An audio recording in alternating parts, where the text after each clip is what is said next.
Quarto 145.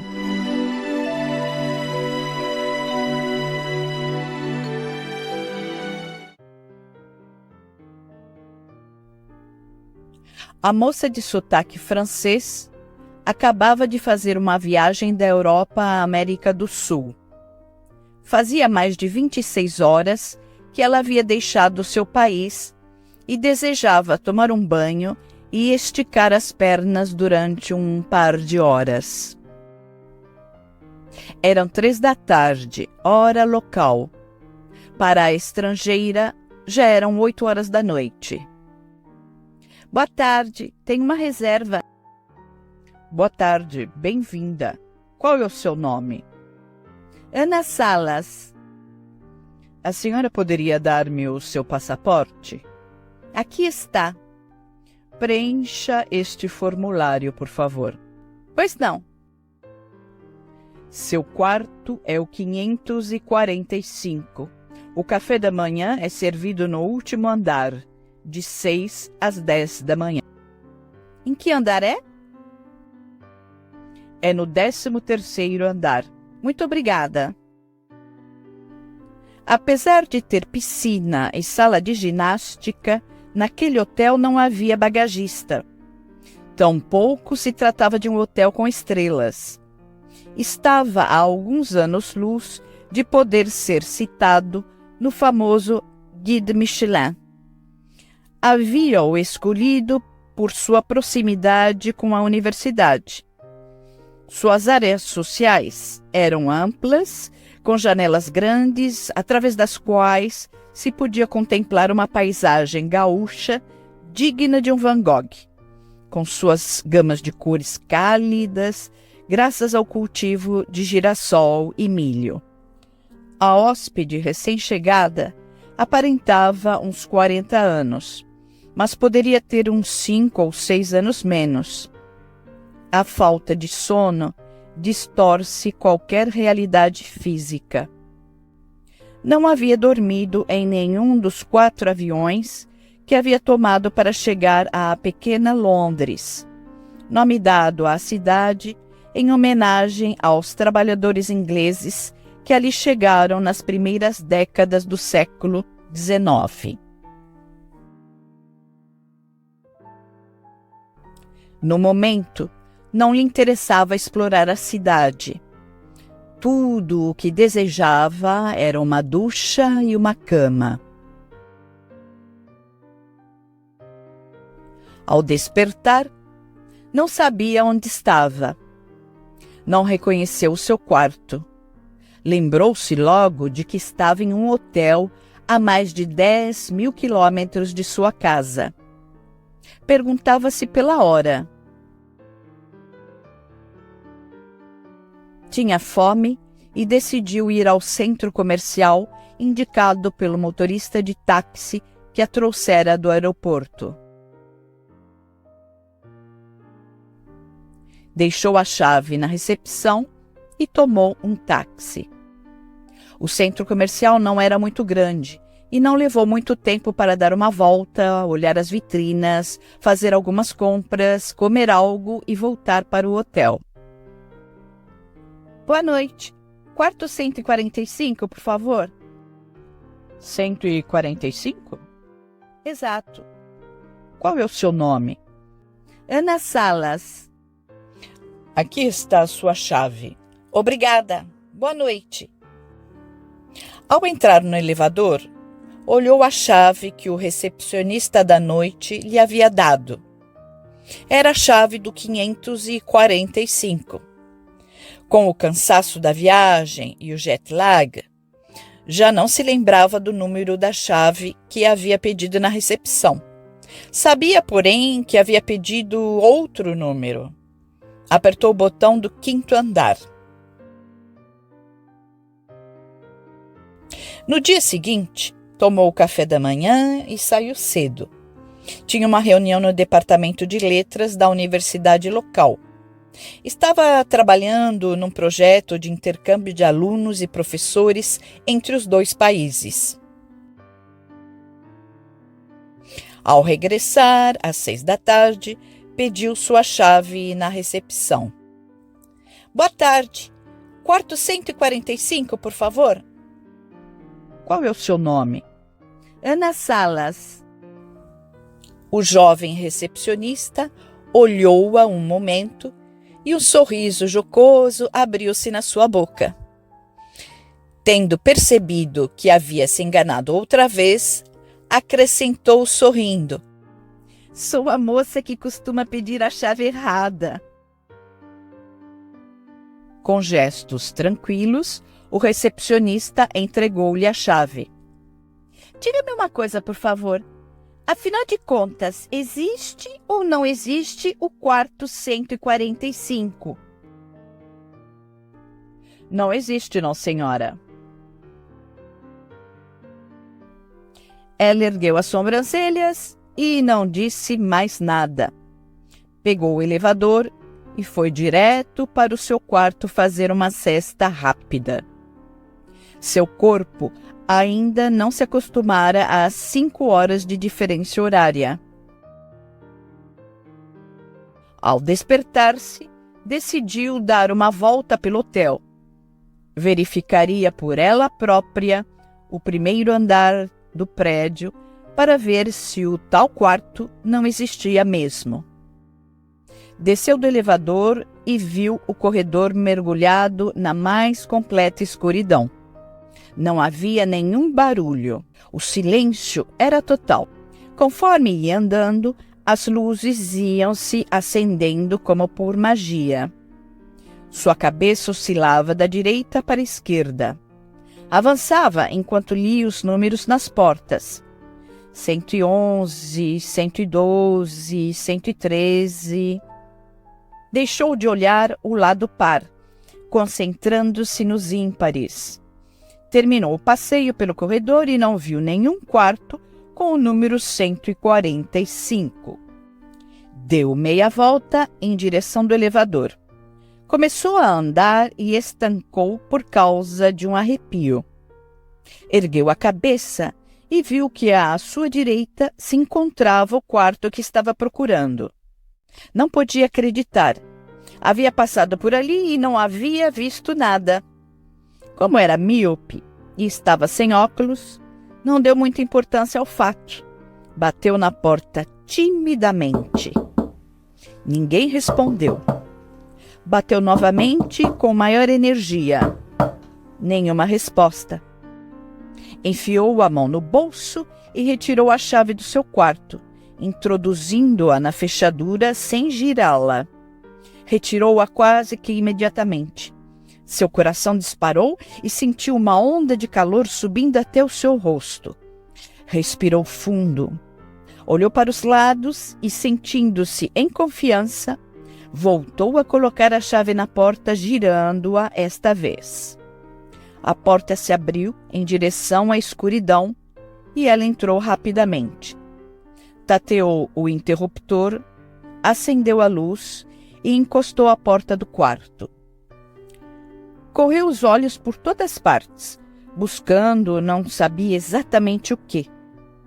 O quarto arrumado e esperando um novo hóspede era uma réplica do seu.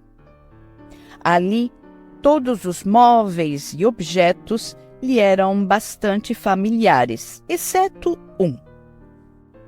Na parede diante da cama, havia um quadro pendurado completamente coberto por uma poeira que parecia ser tão antiga quanto aquela cidade.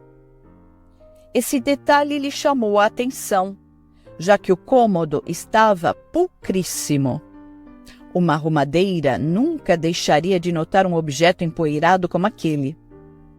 Aproximou-se do quadro e, com a ponta da blusa de lã que estava usando, limpou uma parte dele. Levou um susto quando viu um par de olhos surgirem debaixo da poeira. Havia algo de familiar naqueles olhos aprisionados pelo tempo.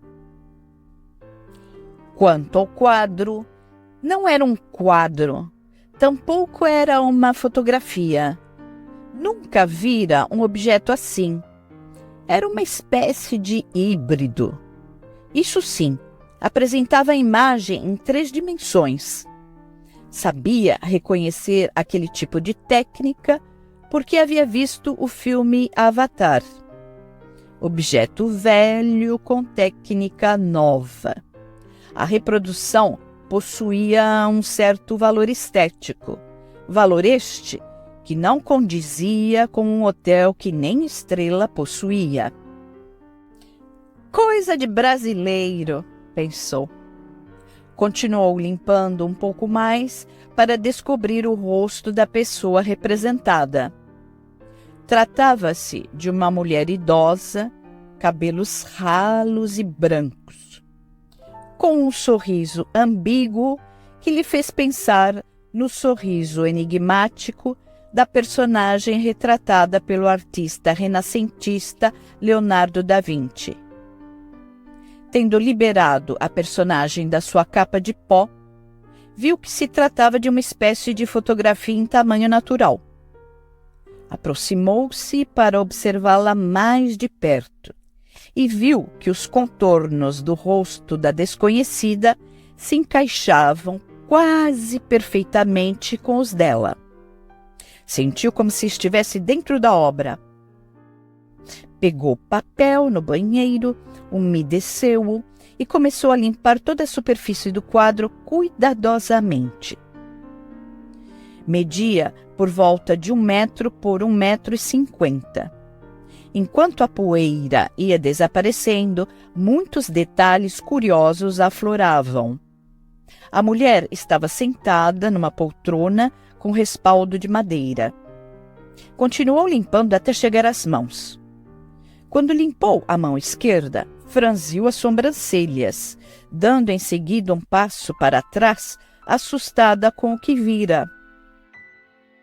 Faltava uma falange no dedo anular daquela senhora, exatamente como no seu.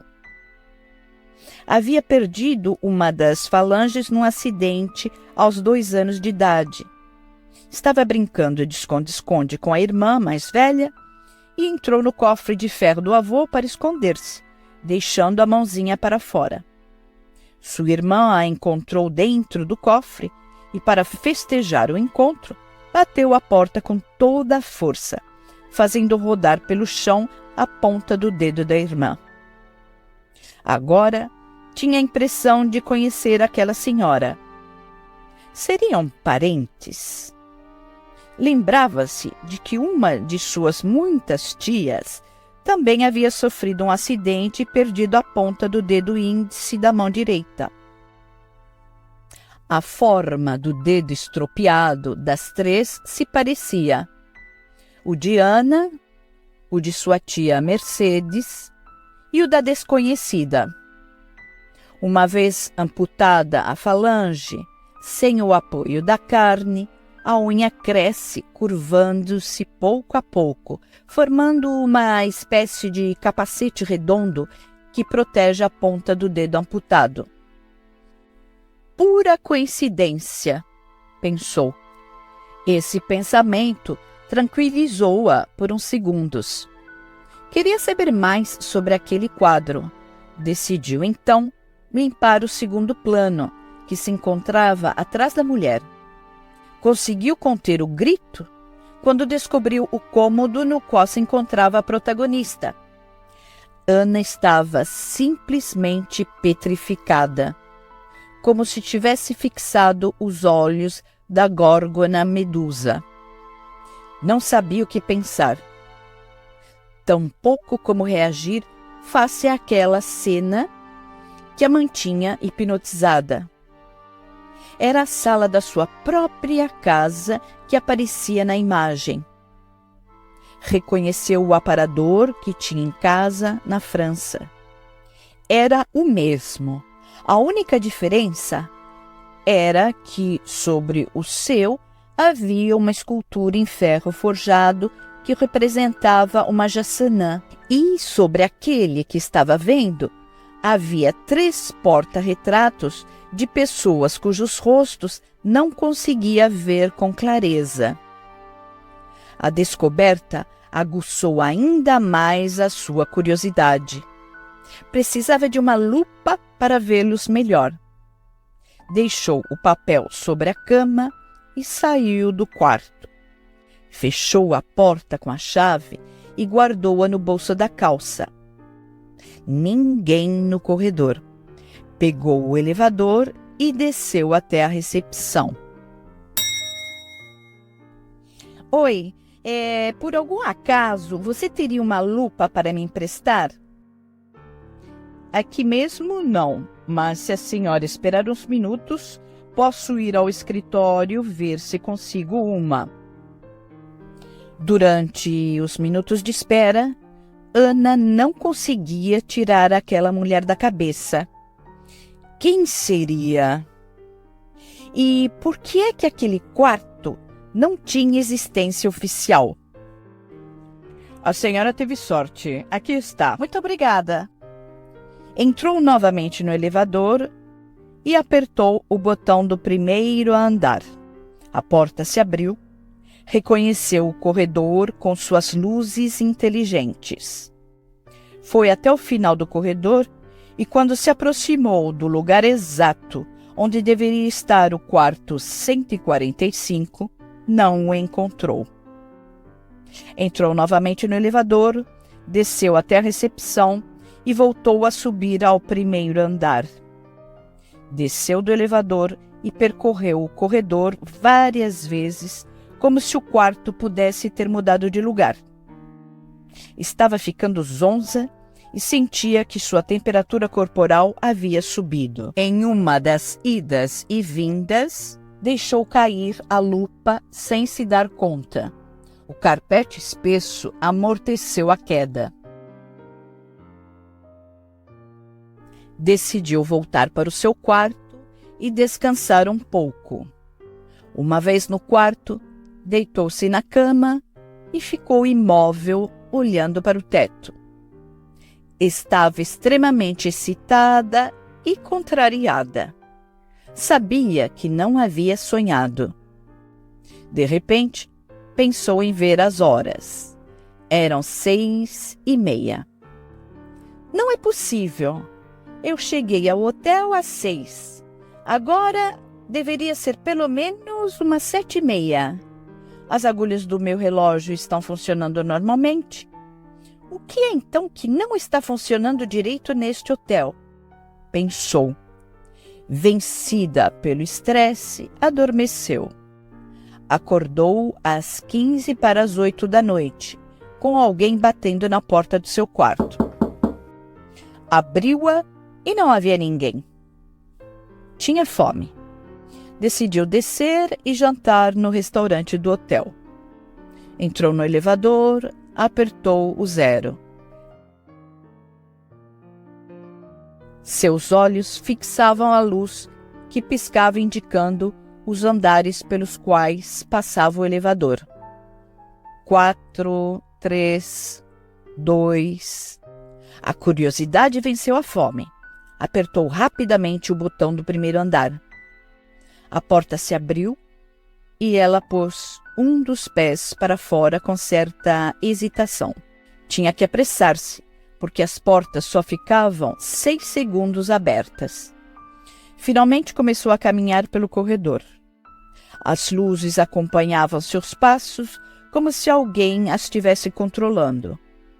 Já no meio do corredor, viu algo caído no chão. A lupa! Abaixou-se para recuperá-la. Quando levantou a cabeça, viu que se encontrava diante do quarto que não existia. Lembrou-se do título do livro que tinha comprado no aeroporto de Paris. Ce livre n'existe pas. Ela havia comprado e começado a ler um livro que não existia. Então, nada seria mais normal do que visitar um quarto que também não existia e que mudava de lugar como a lua no céu, à medida que a Terra faz seu movimento de translação. Chega de física, disse para si mesma. Meteu a mão no bolso da calça e tirou a chave, abrindo a porta e entrando como se fosse o seu quarto. Quanto à sua curiosidade, esta havia multiplicado desde a última visita. Acendeu a luz e correu para o quadro com a lupa na mão. Começou a olhar o porta-retratos maior, reconhecendo imediatamente a fotografia do dia do seu casamento. O dia mais feliz da sua vida, como costumava dizer. Ela estava vestida com um conjunto cor-de-rosa e o marido com um terno azul marinho.